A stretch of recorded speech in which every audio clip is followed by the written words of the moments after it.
Welcome to Laura and Antonio's Virtual Jazz Club. Streaming live from Rochester, New York. Every night at 8:30 p.m. on Facebook and YouTube.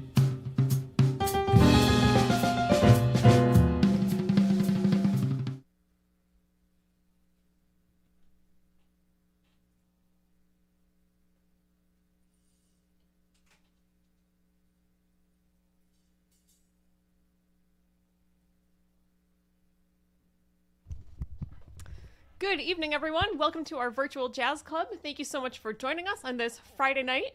We are so excited to have you here, and we are also very excited. We're going to have a special guest chef joining us tonight, and we are going to introduce him after we play the first song. We are so excited, and we are so happy that you're here. Thank you so much for joining us, and a huge thank you to our patrons for making this Virtual Jazz Club possible for over 9 months now. It's Friday. We're so happy. We are going to get things started tonight with some Thelonious Monk. And we've told this story a few times, but just in case there's anybody new in our audience right now, just the title of this song is called Evidence. And the reason that Thelonious Monk called it Evidence is because it is based on a tune called Just You, Just Me. Same chords, but completely different melody. And Thelonious Monk said, Just You, Just Me could be translated to Just Us, or justice, and in order to have justice, you need to have evidence. I love the long, twisted story that it took to get all the way to that title. So I hope you enjoyed this first tune, Evidence.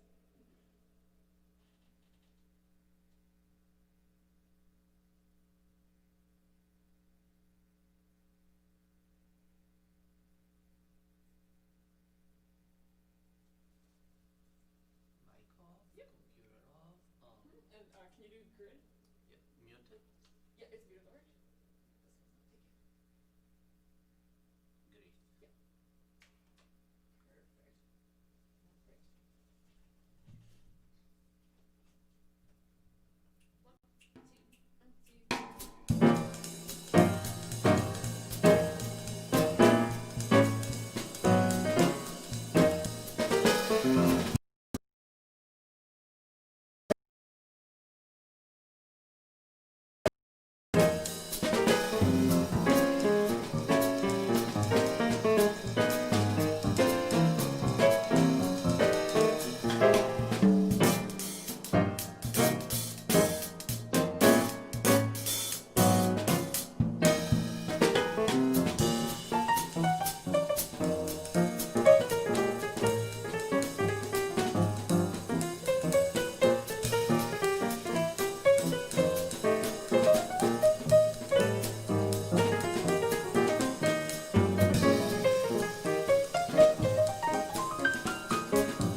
That was called Evidence by Thelonious Monk. All right, we are so excited to welcome our friend Ben Ferrick to join us tonight. He is a wonderful chef, and he recently started his own YouTube cooking channel called What Farac is Cooking, and we are going to introduce him to you right now. Here he is. Hey, Ben. Well, hello. Hopefully not too overexposed here with the lights. But, it's great. Nice and bright and cheery. Heck yes. Great first tune, by the way. Thelonious Monk. Thank you so much. I was actually wondering if you were able to hear. I don't know if you have like a third device that you're using just for listening to the concert. Oh no, I'm talking to you at the camera there, and then down here a little bit below at the computer. Great. Thank you, Ben. Perfect. Thank you so much for joining us. This is so exciting to have you here. We have so enjoyed all the cooking videos that you've put out in the last few months, and you actually just released one today. Yes, actually, I made some candied rinds. Let's see if you can see that. I made some candied rinds for some stollen and some fruitcake. So I'm going to be using those in some cookies today. It's one of my favorite cookies ever, and it's very similar to the fruitcake recipe. Yum. So that's some good there. That's so exciting. I was so impressed to see how you made the fruitcake, because I've actually never eaten a fruitcake before, and whenever you see them in the grocery store, like the fruit itself is like very bright green and red, and I thought it always looked kind of like artificial, but when I saw the one that you made in the video, I thought, oh, that looks so real and fresh and actually looks really delicious. So now we are really excited to see how you're going to make all that. Oh, heck yeah. And with I guess a lot of fruitcakes have that highly candied fruit. There's already so much sugar in fruit already that to just thoroughly just pound more in, it's no good. Yeah, so it's too much. Absolutely. So using real fruit, chopping it up, that's just way better. You're able to absorb those natural flavors way easier. Yum. So we see a beautiful bunch of ingredients right there. Do you want to tell us what you've got there? Oh, sure. I even have my little list, just perfect, just so I can remember everything. But first off, we're going to be doing a kind of an oatmeal cookie. My favorite cookies are oatmeal cookies, as well as white chocolate macadamia nuts. So yum! We do oatmeal with white chocolate macadamia nut. So in that, we're going to be using essentially just over a cup each of candied rinds, some white chocolate chips, macadamia nuts, and some cranberries. Ooh, yum. Then we're going to use about a cup and a half of sugar, half a cup of sugar, cup and a half of flour, a teaspoon of vanilla extract. I'm switching things up and adding a little extra molasses this year, using about half a tablespoon. Our spices here are going to be a teaspoon or about a half a tablespoon of cinnamon, a half teaspoon of ginger, and then a quarter teaspoon of cloves. Cloves are very rich, very heavy, so you don't want to be using too much of that. And then here we just have a teaspoon each of salt and baking soda. Oh, and about just under 2 sticks of butter and 2 eggs. Perfect. That looks so good. They're going to be so delicious. Yay. Yeah. And cookies are like one of our favorite things in the entire universe, so we're so excited that you were doing some holiday baking tonight. Oh, absolutely. Absolutely. Definitely looking forward. I was going to be making these anyway, so might as well be making them with you guys. Perfect. Exactly. It's like almost like we're there. I said this last week when we had another chef friend of ours with us, but I hope that when 2021 comes around, somebody's going to invent some technology where you can smell the food through the computer. Exactly. or reach in and taste it. All right, so we'll go ahead and play another tune, and then after that we can talk more about what you're going to be doing while we're playing. So we picked some tunes that we thought would be like nice, upbeat, rhythmic tunes while you're doing your cooking tonight. And first we're going to play a piece by Horace Silver. This is called The Jody Grind. Nice. Right on.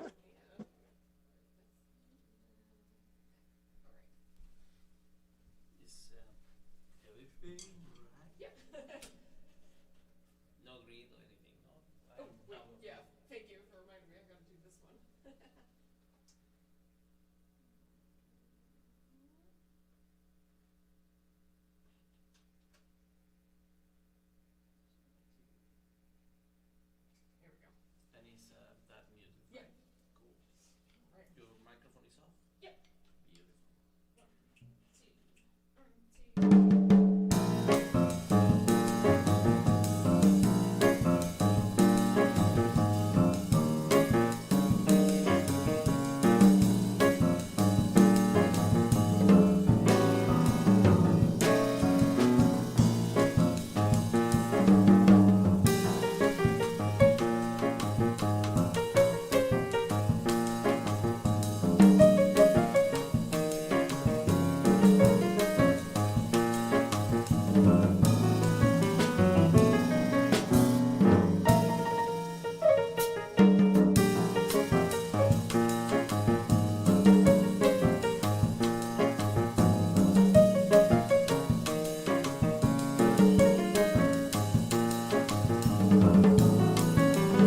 Oh, right. That was called The Jody Grind by Horace Silver. And I'm just going to fix my little Zoom setup here real quick.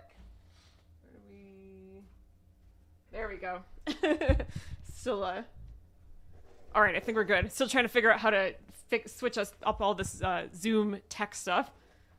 Oh yeah, using so many different things here. It's easy to get through. And heck, I know I'm supposed to be looking here, but I'm looking down at the computer, and totally, that's where I'm seeing you. And just goodness, totally cool. Using my camera like as a monitor, and different setup, just completely different. It's all good. And actually, you had a really cool idea to actually use two different cameras so that we can see you and a close up of what you're making here. This is great, Ben. Thank you. Yeah, you get best of both worlds. You get this delicious food, and then of course me. Yeah. All right, so what have you been doing here? Because I know the audience can right see. Right now, I just started creaming the butter. Butter was a little less soft than I anticipated it to be, so that's all good. So instead of doing that right now, we're gonna start mixing in our dry ingredients, which is literally just that. Mm-hmm. So we're gonna take our three cups of oats and our cup and a half of flour. Whoop, mix that in. Got a little extra on the side there. No problem. Then put in our spices, our salt, and our baking soda. I'm gonna grab a whisk real quick. We forgot to set that out.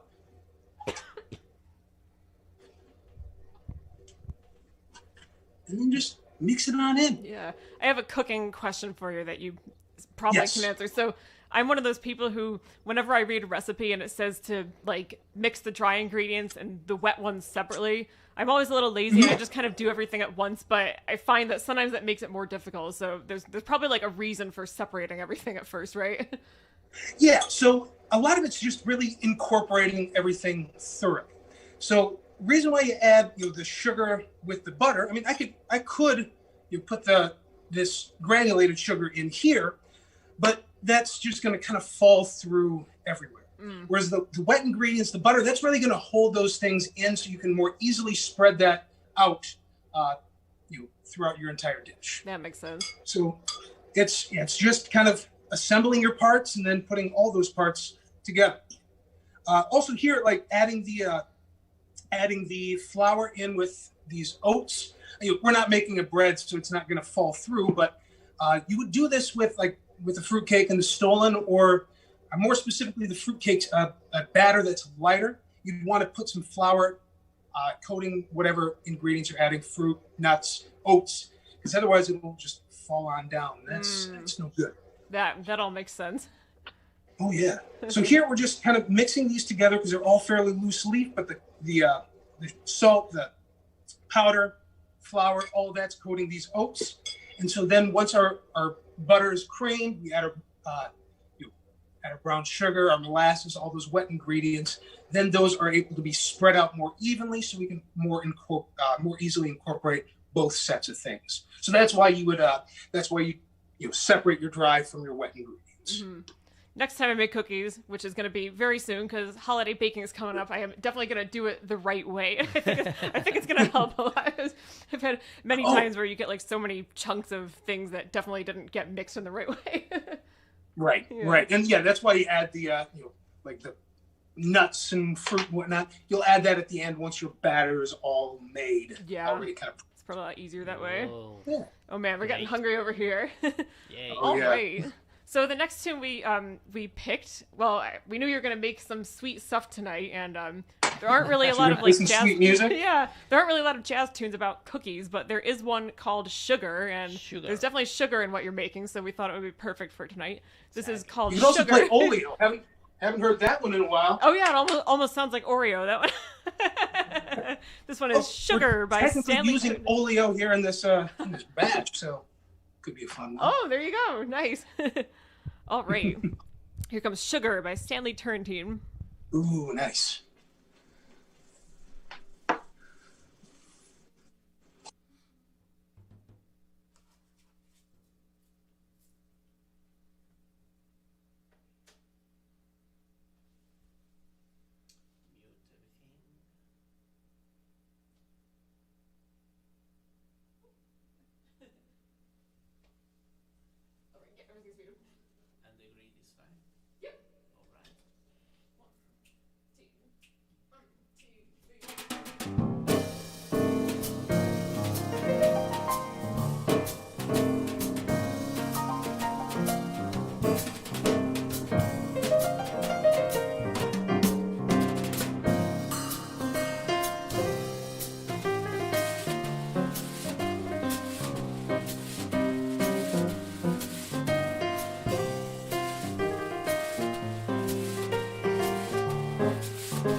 That was called Sugar by Stanley Turrentine.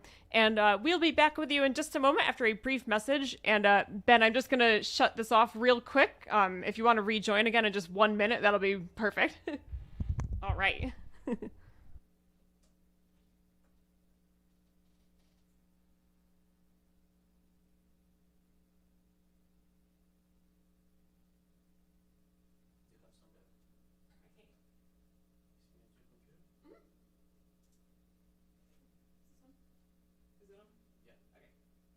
To all of our virtual jazz club patrons and everyone who's been watching our concerts. Your support means so much to us. Thanks to people like you, we've been able to keep sharing our music with the world during this time. Having you here in our audience every night gives us inspiration to continue doing what we love, which is playing music and sharing it with you. If you'd like to become a patron of Laura and Antonio's Virtual Jazz Club, please visit lauradubin.com and click on the Virtual Jazz Club page. Thank you for your support!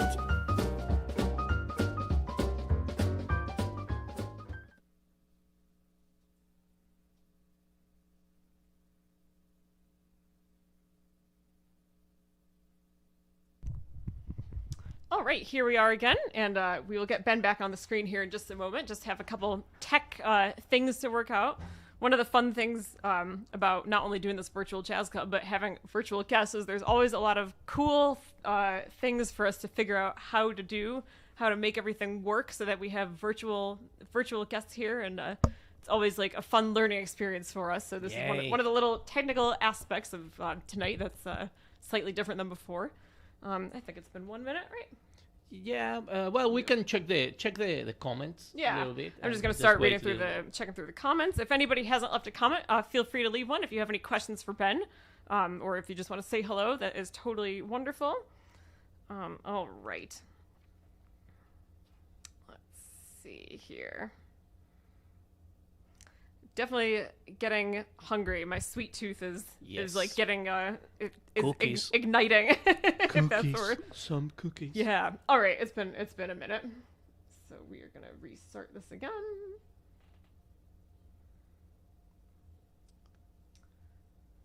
One year ago, I had not heard of Zoom, and I think maybe a lot of us hadn't. Yeah, probably now it's one of the most popular. Software that we are using. No? Yeah, I think maybe people who were doing office meetings were using it, but it's really become just like part of our culture now. Zoom, FaceTime, Skype, but I think especially Zoom. All right, here's Ben again.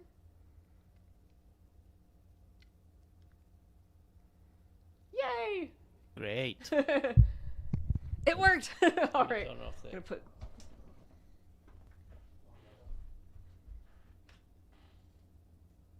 Oh, that's me.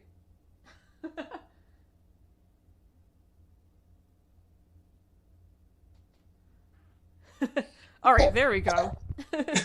Goodness. It's taking a long time. That's good. Yep.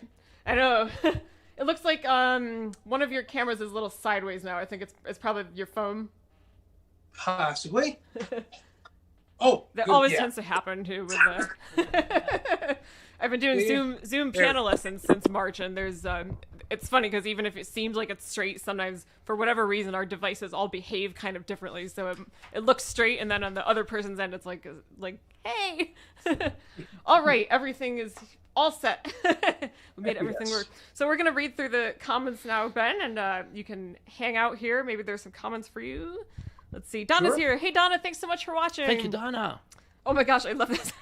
Friday's fabulous flying fingers and drumsticks dazzling dozens of delighted Dubin and Guerrero fans. Oh my gosh, that was really fun to say. Yay, thank you, Donna. I love that little tongue twister there. I gotta have to remember that one. Exactly. Thank you for joining, Donna.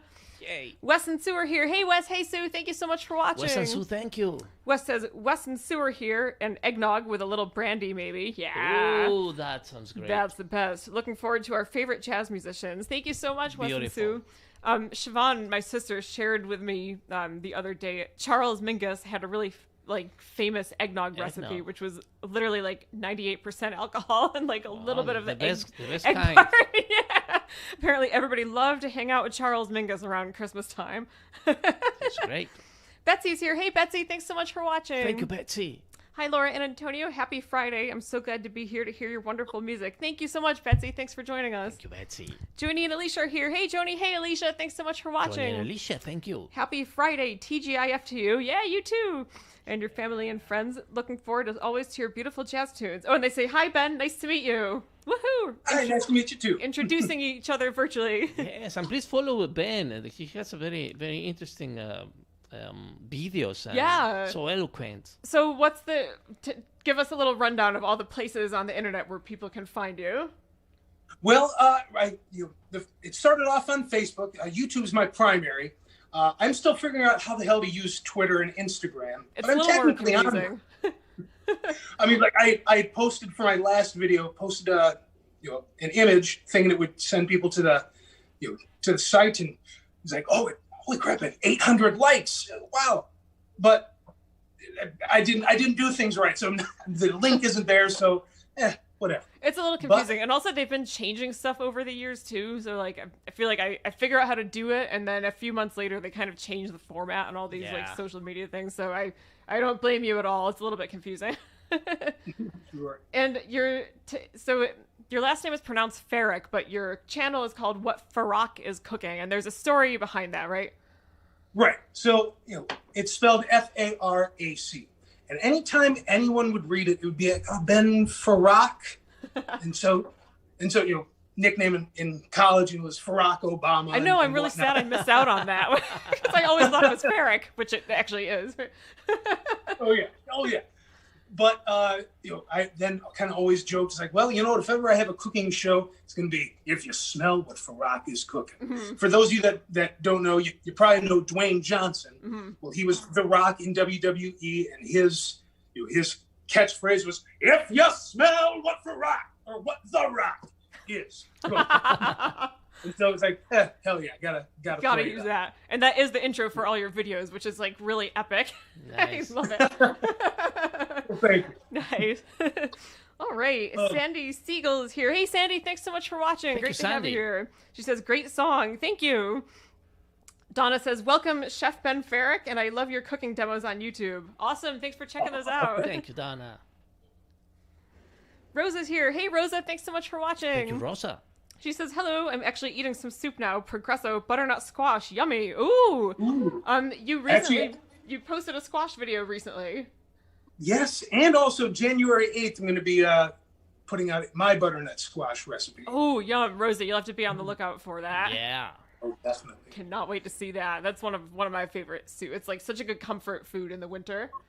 Oh, absolutely. Yeah. It's one of my favorites, and I recently started reading up on this chef, Thomas Keller, one of my all-time favorite chefs. You just see passion oozing in every single motion. Even if he's just going to grab a dish, he does it with passion. It's Nice. excellent. I love that. But I was kind of researching different things when I was going to shoot my butternut squash video, and I was looking at his recipe, and other than like a couple of small techniques, where he makes a stock where he cuts up the vegetables real fine, which cuts down on the time of making the stock, by 2 or 3 hours.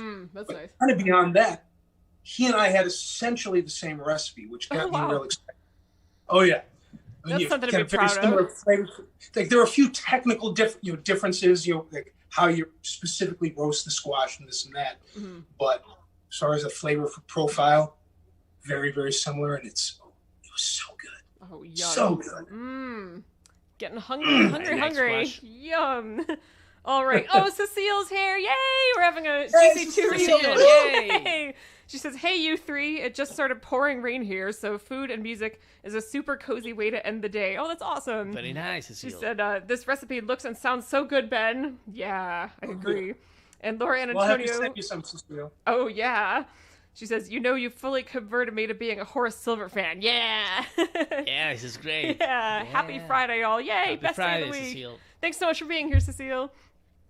Linda's here. Hey, Linda. Thanks so much for watching. Thank you, Linda. She says, Friday night greetings. Linda saw your video earlier today. She says, the fruitcake and Stollen. Is that how you pronounce it? Stollen? Stollen would be the specific German pronunciation. Or Okay. Oh, Stollen. Stollen. She says, those recipes earlier today looked so good. Hope you can post your oatmeal cookie recipe later. That sounds good, especially when mixed with great music. Oh, thank you, Linda. Oh, yeah. Yeah. Oh, we've got a new listener, Sebastian Parazumba. Nice to meet you, Sebastian. Sebastian. He says, hey, your music is so fun. Ooh, greetings from Ecuador. Mucho gusto. Ecuador. Thank you so much for That's watching. nice. Yeah. That's exciting that our music and Ben's cooking traveled all the way down there. Yeah. Very cool. I bet you don't have a lot of snow there like we've got here now. Yeah, nice weather. Yeah, so nice to meet you. Thank you for joining us. Siobhan's here. Hey, Siobhan, thanks so much for watching. Siobhan, thank you. Enjoying the cooking tonight. Yay! And our new friend Maddie Cohen's here again. Hey, Maddie, thanks so much for watching. Thank you, Maddie. Oh, this is a nice question. She says, how far in advance do you have to map out and prep your concerts? Thanks for asking. So we typically pick the music the night before because we do these concerts every day. But we generally select the music that we're going to play the next day before we go to bed the previous night. And that way we have time to prepare it all during the day. Exactly. So, yeah, thanks so much for asking. Great to have you here again. Your mom's here. Hola, Ma. Thanks so much for watching. Hola, Ma. Thank you. Oh, Matthias is here. Hey, Matthias, from Mexico. Yeah, great to have you here again. This is great. So I've got a really cool story to share, Matthias, if you don't mind me saying this story. So many of you know that Antonio and I took a trip to Paris last summer, and it was like the best trip ever. And as some of you have heard, we have an original composition called Le Caveau de la Huchette, which is the name of a jazz club in Paris. And we went to that jazz club one night, and we sat in with the band. I don't think it was actually a jam session that night, but we talked to the guys on their break and they let us come sit in and play a couple tunes. So the next day we were walking to the Arc of Triumph, which is on a totally different side of the city than the jazz club. And this gentleman and this woman came up to us and they said, "Excuse me." And we were like, "Yeah? Who knows us in Paris?" And yeah, because this is Laura, I think. Yeah, I think they said our names. And I was like, "Oh my gosh." We were taking a picture, right? Yeah, I think we were taking a photo with the selfie stick and they they recognized us. They came up and said that they had seen us playing at this jazz club the night before, and we thought, oh, that's awesome. And we ended up, I think we were actually walking from the Eiffel Tower to the Arc de Triomphe, which is maybe like a 20-minute walk. Together. So we were walking there together, and we became friends. I think we took a couple photos together, and Matthias is a pianist, and he was actually in Paris with his mother, and he was there having a piano lesson with someone. And then just recently, we reconnected on Facebook, and he had actually asked if I do virtual lessons, and I do. And so now we've reconnected. This is great. Thank you, Matthias. Really cool. Yeah. Thank you so much for joining us tonight. It's great to have you here. It's amazing how like one tiny little thing, like if we hadn't sat in at that concert that night, we never would have met. That particular day, yeah. Everything just. Yeah. One of those stories that sounds like it could come from a movie, but it's real life. Exactly. Thank you so much for watching. Rosa says, yeah, delicious. The butternut squash, so good. Yeah. All right. We're going to check the comments once more at the end of the concert. But in the meantime, I'd love to hear more about what Ben's been doing over here. Oh, well, just during that break, it was just setting things up, but mixed in the sugar and the flour cake. It's got a nice looking texture. Yeah, sugar with the butter, with the wet ingredients. Going to start mixing in the oat and flour mixture there, and start assembling things and get baked. Yeah. And how long do they typically bake for? I put them in at 350 for 8 to 10 minutes. Nice. You can go a little longer, a little less, depending on how you want. But yeah, those get them nice and crispy while still very soft, and the texture's just wonderful. That's my favorite kind of way to bake cookies.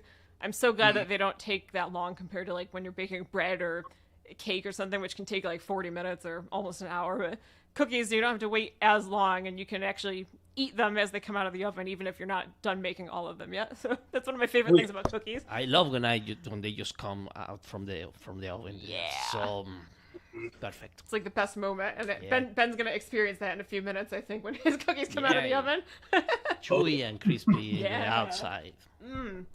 All right, we're going to play a little more music, and this next one is a Brazilian piece of music called Tico Tico, which is about a bird. I think that's probably like the sound that a bird is supposed to make.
That was called Tico Tico. Ooh.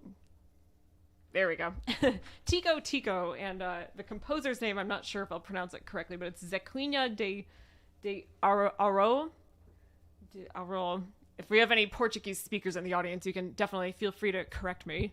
It's a beautiful name. Yeah. I actually learned that tune from Charlie Parker, who was certainly not a Brazilian musician, but he had a recording of it, and it was on the first Charlie Parker CD that I ever heard, which was also like one of my first jazz albums. So I always feel really happy hearing or playing that tune because it reminds me of that. Yeah. All right. So, Ben, I remember in college. Oh, wait. Can you hear me? Can you hear us again? I can hear you. Okay, perfect. I want to make sure that I had unmuted everything. And I got to be listening to your jazz, of course. When we were in college, you had a few roommates, and you lived in this awesome house, and we always had so much fun going over there, especially when like Cecile and I and some other friends lived in the dorms, and it was like nice to get off campus sometimes and go to like someone's actual house. And you'd have these Halloween parties every year, and usually like a college parties, maybe there's like a bag of chips or something. But Ben, I remember you would actually cook real food, and that was the first time I got to know your food making, and I was like, oh my gosh, this is like the real deal. I think you had like a pumpkin chili that you made one year, or maybe you made that every year. I can't remember. I think it was Sean. He had made like a pumpkin turkey chili. Oh, okay.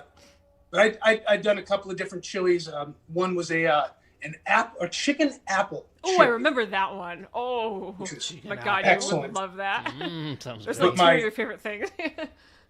It was great. And essentially, I almost made like an apple sauce. Cooked the chicken separately and just kind of shredded that in with some white beans and whatnot. And it was great. And then topped it off with some thinly sliced Honeycrisp apples for a little extra texture and flavor. It was good. That is very sophisticated for like a 19-year-old's college party. Very nice. I know it's sophisticated even now, but I was very impressed back then, and still am. And it became a big thing too. We initially, the very first year that we were there, we just wanted to have people on over, watch some Halloween movies, Yeah. and thought, well, we should probably have some food. What's some good, autumn fare? Chili. So just kind of made a standard chili that year. And then the next year had people over again. So I thought, well, I'm going to try something different. And I had made my, my family's Croatian, and there's this dish called a sarma. Sarma is all over the place in Poland. It's glumpkies. So it's wrapped or stuffed cabbage leaves. Oh, okay. Very kind of standard stuff. But I turned that into a chili. So plenty of sauerkraut and sausage and whatnot, and just been building on that, and really absolutely delicious. Thing is, though, that party every year turned into a chili cook-off. Yeah. Where we had, I think one year we even had like 20 or 25 entries. I think I was there that year. Wow. I remember that. Nice. I did not put my own entry because I thought there's no way I can compete with real variety. Yeah. Nice. Had a garage with like 4 or 5 tables all filled with different chilies. I totally remember that. Oh my gosh. Oh, such good times. Oh yeah. So and we'd always have it the weekend too before Halloween, because didn't want to compete with all those people having keggers and whatnot. Yeah, yeah. I mean, you didn't hear that, audience. Too bad we didn't know each other then. Yeah. I'm happy that you and Antonio are virtually meeting now. I know, it's great. Yeah, Ben. And we've actually, the three of us have a Holland America connection, right? So Ben is also a singer and guitarist, and you were on Holland America's ships for a while, right? Yeah. Did my last stint was like a 6-month tour on there, and went to Hawaii and French Polynesia. Oh, we did that same one. Nice. Was that the Rotterdam by any chance? It wasn't it was the Staten. Oh, okay.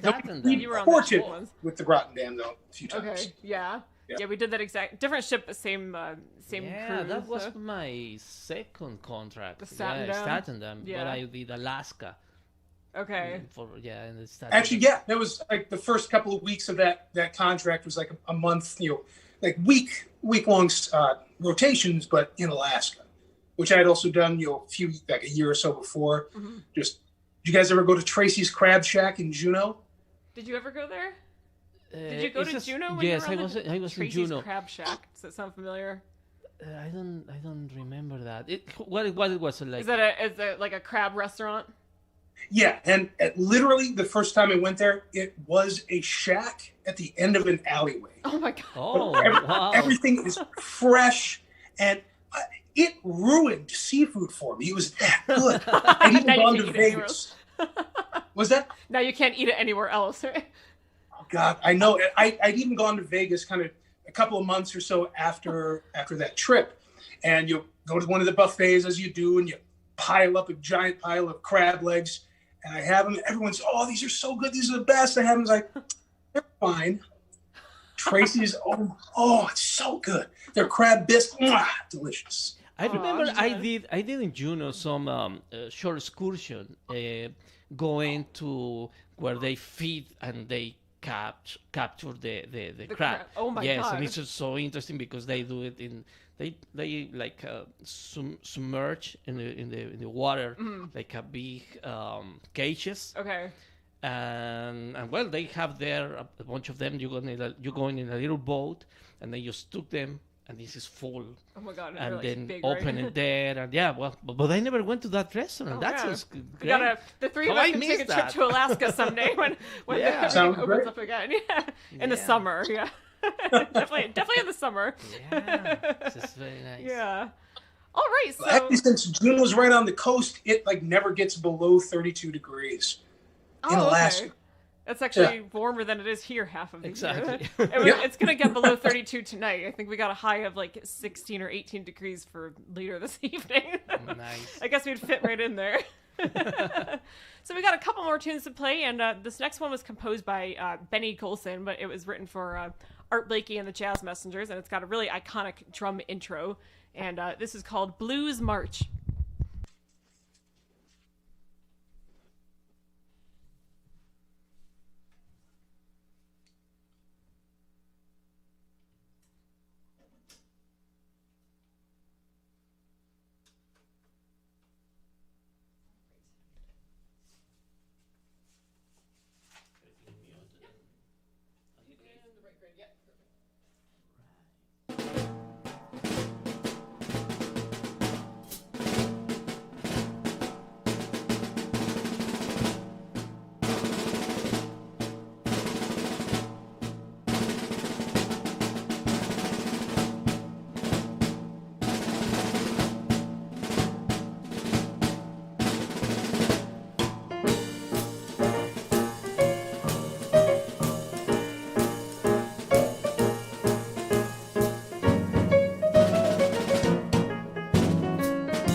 That was called Blues March, and that was composed by the saxophonist Benny Golson and as played by Art Blakey and the Jazz Messengers.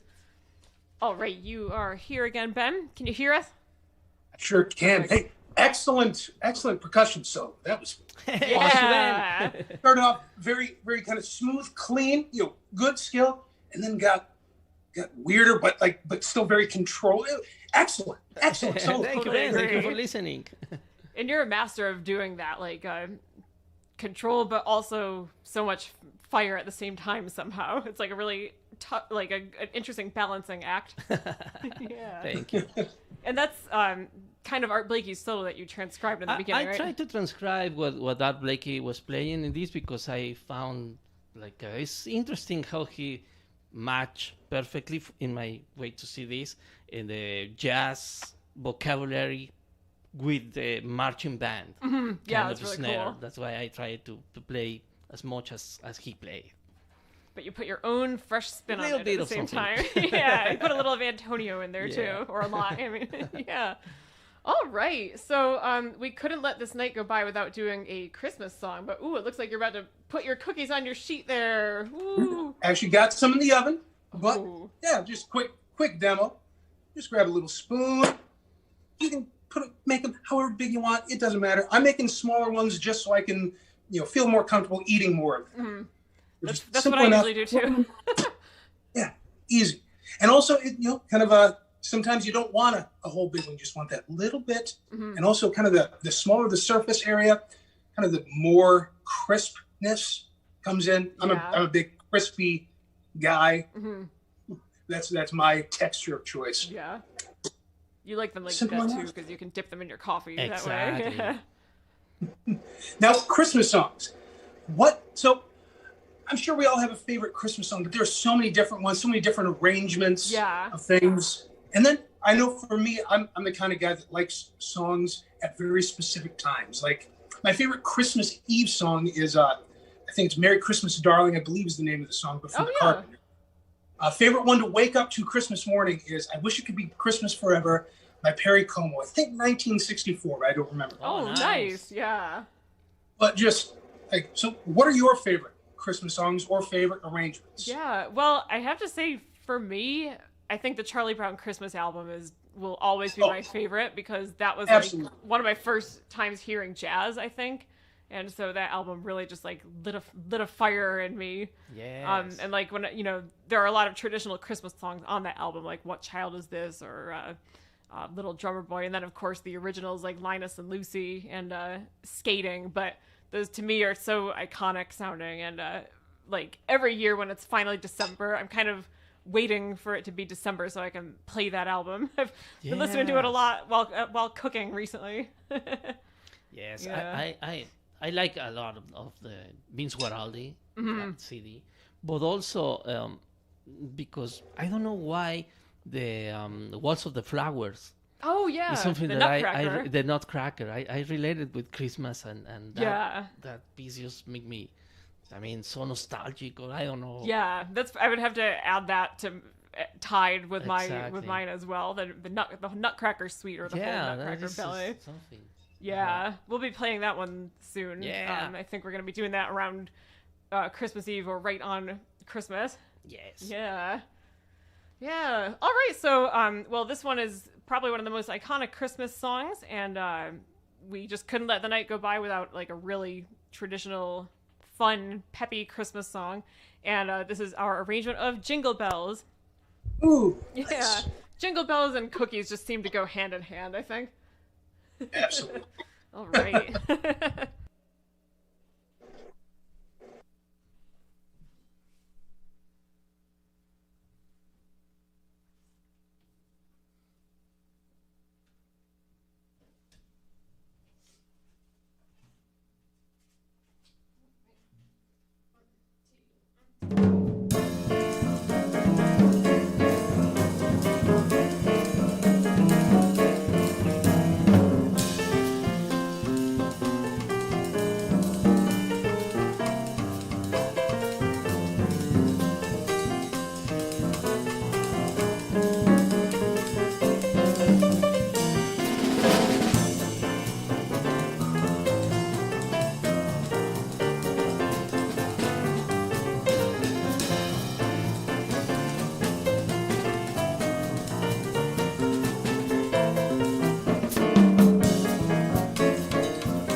Those are a arrangement of Jingle Bells. It goes through a couple different styles there, and there's a little Chick Corea quote at the end there for anybody who's familiar with the song Armando's Rumba, which we've played a few times in our virtual jazz club. We kind of thought it'd be fun to put that there at the end. Yay.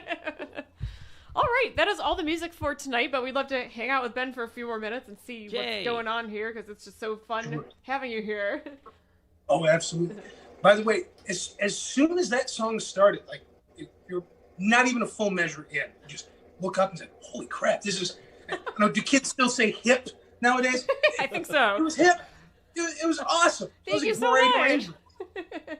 It was fun to arrange that one. Yeah. I think that a lot of that was your idea, and the different styles switching there. A little bit of Caravan in some way, I don't know. Yeah, you know the tune Caravan by Duke Ellington? It was kind of inspired by that one also. All right. Well, those cookies are like perfectly round shaped. It looks almost like you did them with a scooper, but you did them with your hands. Yeah, I mean, in Nashville, I worked as a barbecue pit master. And eventually we started grinding our own burgers. Ooh, so awesome. that was on top of the literal tons of meat that I would be making every day. I'd also have to grind the meat and form the patties. Oh my gosh. So I'm now a pro at holding balls in my hand. I don't know how you would say that, but yeah, no, forming balls.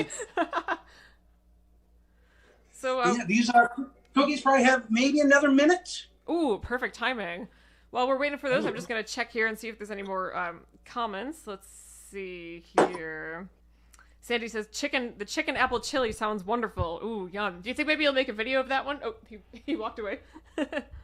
Oh, sorry. I just washed my hands. That's okay. Do you think you'll ever make a cooking video of your chicken apple chili? Because that one sounds really good. Oh, that sounds great. Eventually, yes. So in Nashville, I had a buddy, James, who he and I, when we would cook together, we would cook together like Paul McCartney and John Lennon would write music. So it was just excellent. But we'd come up with some just weird stuff. So we were originally going to open up a burger truck called WTF Burger.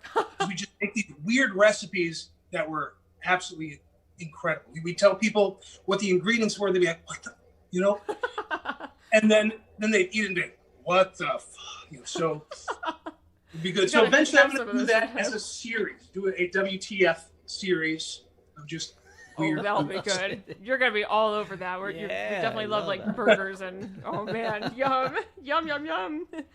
Linda says, I was imagining an animation of all the little cookie balls marching around on the cookie sheet to your music, like a little halftime show. Oh, that's so awesome. I love that, Linda. Yeah, Linda, exactly. That's perfect. Oh, my dad's here. Hey, Dad, thanks so much for watching. Yeah, thank you, Jan. Oh, Ben, my dad has a question for you. He says, what is the advantage of using paper on the cookie sheet? So using parchment paper, it's just a lot less sticky. So when you're baking something here, there's plenty of sugar, there's molasses in there, things that are very sticky. Mm-hmm. Here, it's then going to be a whole lot easier for you to just remove it off the paper. And in fact, I can remove those cookies and then continue to use that paper. I don't need to throw it away. It should be good. Oh, that's nice. That is great. Yeah. So that's why you put the paper on. You can use tin foil. Tin foil. It's not just covering or protection for the pan itself. It has its own purpose with baking. If I were to add tin foil on it, and particularly if I were to preheat the pan, I could then add a lot more heat to the bottom of the cookie, which could add a little extra crispiness to it as well. There's just all sorts of things you can do. So nice. It's got a real purpose. That's really cool. And good question, Dad. And thanks so much for watching. Yeah, great question and great thing. Oh, Linda replied to my dad and said anything to avoid having to wash cookie sheets. That's also another good reason, and they don't burn as easily. As long as you don't accidentally burn the parchment paper, which I have done before. There's actually like a heat limit for it, right? Like you can't put it over 450 or 425 degrees. Yeah, 451. I know that because of Ray Brad. Oh, okay. Fahrenheit 4. Yeah. All right. So check on these real quick. Oh yeah, go for it. And it looks like that was all our comments for tonight. So it's so great to have so many people here and great questions and everything. Yeah. Thank you so much, all family and friends. Yeah, thank you all so much for being here. And of course, thank you also to our patrons for making this virtual jazz club possible for over 9 months now. 9 months and 2 days or 3 days. Yeah, Wednesday was our 9-month anniversary. Beautiful. It's fun celebrating these little milestones. Exactly. So I think we're gonna probably see the cookies Ben's taking out right now. Yay. Yeah, the insides are still a little gooey, so I'm just going to go ahead and quick show you what I have at the moment. Perfect. Because there's some where the edges are nice and crispy brown. Ooh, it's gonna be so good. I'm gonna make some cookies this weekend. Perfect. So it's that time. Yeah. Ooh. There we go. Ooh, yes. Oh, this looks So so you good. can see some of these are still real gooey. Those are going to have to go back in. This one is like right at the very low end of being ready to go. But let's go ahead and take a look at this one. Oh, yep, falling apart already. That's all right. They still taste good, right? Absolutely. So we have all this kind of good molassesiness that just caramelizes there in the oven, particularly 350 degrees. Just these are so good. I want to eat them right now. Not too hot. But don't want to burn these yourself. are just wonderful. Absolutely. Those look amazing. Oh, well, thank you so much for sharing your Yeah, talents thank you, with us Ben. tonight. It was so great to have you here, and I think it was so fun for our audience. It's always been really cool to collaborate with chefs. And I think it's the first time that we have our guests making a dessert, right? Yes, I think this is the first time. Exactly. Yep, Yeah. we had Thank the you, main Ben. course Yeah. last week, and then today we have dessert, so it's perfect. This is great. Yeah. Nice. Yeah. Good. Well, thank you so much for joining us, and thank you Thanks so for much having me. everybody in the audience for being here tonight. Thank you. And you can hang out here for a minute, and we're just gonna go ahead and get our live stream off. Enjoy the rest of your night, everybody, and we hope to see you back here again tomorrow night. Bye-bye. Thank you. Bye-bye. Bye-bye. Oh.